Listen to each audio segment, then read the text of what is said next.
Estem al centre de Salt, al Rovell de l'Ou, Francesc Macià, Àngel Guimerà i la plaça de la Llibertat al fons, les Bernardes, que és un lloc que es fan exposicions, conferències, etc. I abans havia estat un convent de monges bernardes, per això es diu les Bernardes.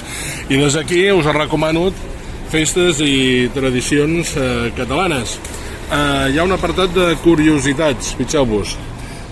Sabeu que els almogàvers ja feien abstinència de Nadal? Com s'han de menjar els raïms? Barcelona, alerta, que ja ho he dit més d'una vegada, és de les més antigues en celebrar la cavalcada. Els Reis d'Orient abans de tornar se'n van a missa. El porquet de Sant Antoni era de Barcelona. Perquè hi ha 13 oques al claustre de la catedral de Barcelona. Bé, hi ha moltes coses, La nit de Sant Joan és realment la nit més curta de l'any. Parlarem també que hi ha una mare de Déu que la declaren alcaldessa. Vull dir, si en tenim de coses per explicar. Què vol dir endavant les atxes? No és cap barbarisme, existeix, endavant les atxes. Des de Salt, des del Rovell de l'Ou, festes i tradicions catalanes. Espero que us agradi.